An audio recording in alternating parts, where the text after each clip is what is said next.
Hey guys, Brad Gilmore here. Want to give a big shout out to our title sponsor, Walker Texas Lawyer. If you or a loved one have been injured in an accident, whether that be a car, truck, motorcycle accident, or some kind of other issue, hit up Walker Texas Lawyer at 713-552-1117 or walkertexaslawyer.com. Oh, Brad, what have you done now?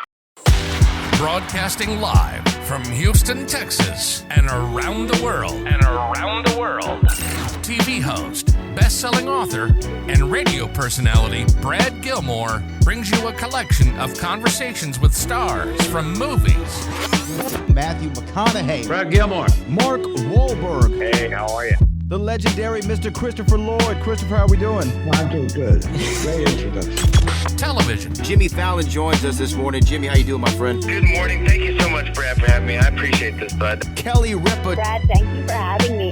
Comedy. Jay Leno joins us. Jay, how you doing? Hey, Brad, what's going on? Chris Tucker is in the building. Chris Tucker, good morning to you. Hey, Brad. Good morning to you. How are you? Gabriel Fluffy Iglesias. Good morning. Music. Lola Monroe. Thank you. Thank you for having me. The legendary frontman of AC/DC, Brian Johnson, joins us right now. Brian, how you doing? Good morning, Brad. What looking to talk to me, funny lad. Grammy Award winner Maya joins us. How are you? And more. This is The Collection. Now your host, The Boat. Brad Gilmore!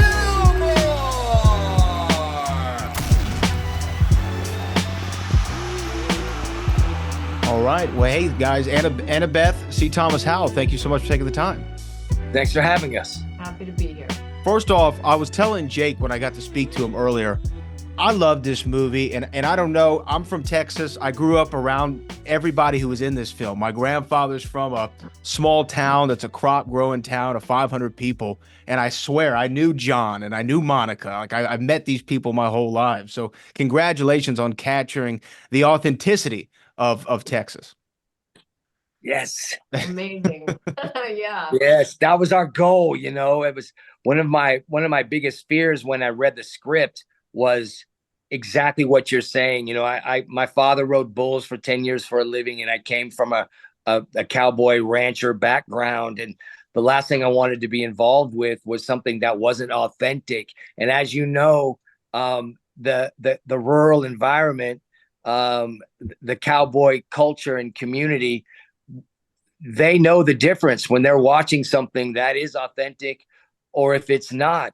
And you can tell when you're watching a Western or a modern day Western, if somebody can ride a horse or if somebody's faking it. And my biggest concern was just what you brought up. So I feel like, you know, we win and being embraced by people like yourself who know the difference. And, you know, we won an award with the Western Heritage for best film this past year.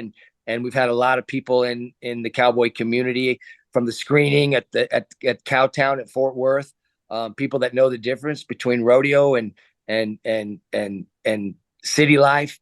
I was just really proud to be embraced by those folks and yourself included. So thank you. Yeah, no, absolutely. Annabeth, do you echo those sentiments? You felt the embrace of the Texans down here?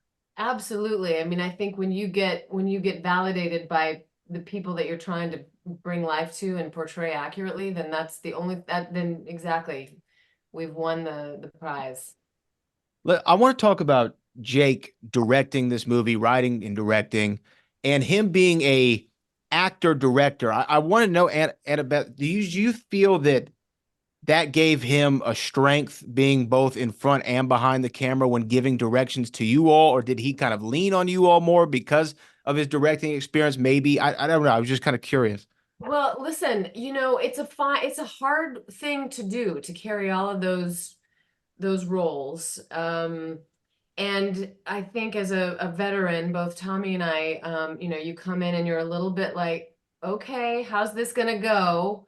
But man, he did a great job. He deferred to us when he needed to defer to us. He used his cinematographer, but he was committed, like crazy commitment to his story. He wanted it right. He wanted to spend the extra time to make it right. And then on top of all that, like there's work to be done. The scene that I have with him in the prison, he's also got to bring the goods, vulnerability, like rawness, and he was able to do all of it. I really massive hats off to him because he did a great job. I really respect Jake. And C. Thomas, do you feel that the actors make great directors at times too, because they understand the ins and outs of the process that you all have to go through? Well, the short answer is yes, but the long answer is, there's a reason why there is a director, a writer, and an actor, and those relationships rely on each other to work together and against each other. When you get somebody that's wearing the hat on all three of them, I think it can get convoluted. So I was a little bit concerned going into it. It was Jake's first film as a director. I felt that he was a good writer. It was on the page already. But my concern was his performance. It was a loaded gun. He was playing a cowboy with an addiction that wanted to be a bull rider. Three things that he is not. So I felt like, okay, this is going to be a challenge for all of us. And man, I could not be more proud of this kid. He's a fine actor, a strong writer, and a hell of a director. And when you're dealing with veterans like myself and Annabeth and Forey, your hands are full. You're not going to BS your way through that.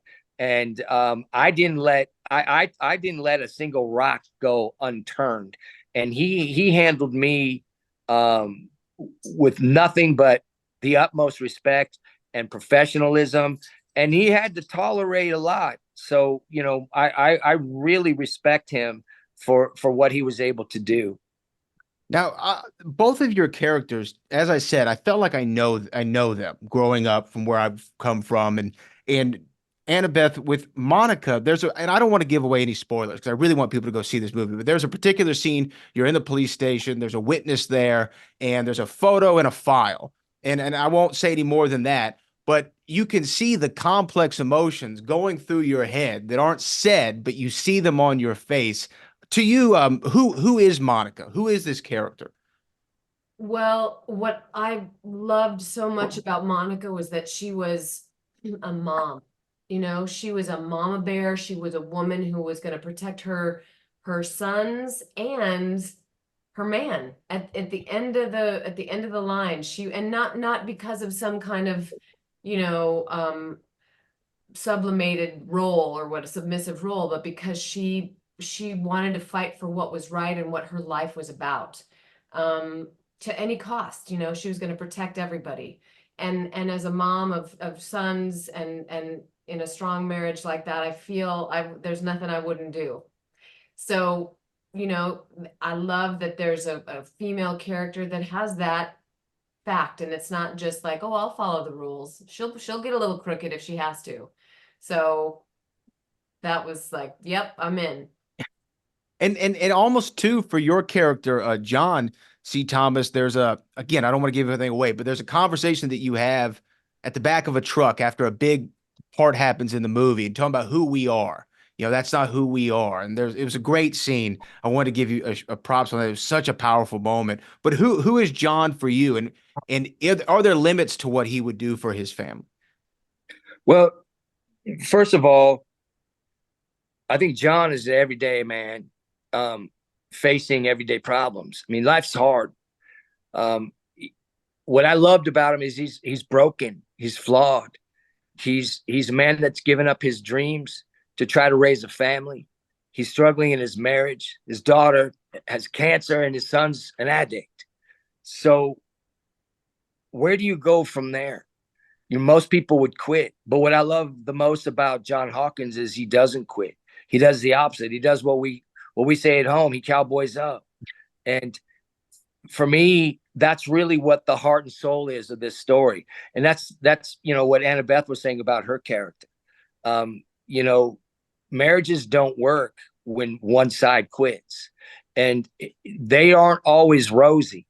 And that's what I love about this piece. By no means at the beginning of this movie are these two people meant to get together, but by the end they do, because they survive a very difficult time by facing their biggest fears and embracing each other. And I think there's not enough of that in the real world. Today, people are so quick to quit. And, they let their egos get involved instead of enduring. Like my grandparents were married for 65 years. Yep. I mean, crap happens, man, and they didn't walk away. They fought through it. And there's something to be said about that. And you don't see a lot of that. You see a lot of divorces and breakups in films today. You don't see people struggling to make it. And that really was important to me in this movie. Well, it comes through. And again, y'all brought a real aspect of a real place, of real people to life on the screen. And like I said, I was watching people I knew. And like you said, both of these characters, what they go through in their family dynamic is happening all the time, not just in Texas, but all around the United States and the world, probably for that matter. But thank y'all so much for sharing this story. Thank you for sharing time, and thank you for bringing the authenticity that we appreciated down here in Texas. Thank you, sir. That's awesome. Y'all have a great one.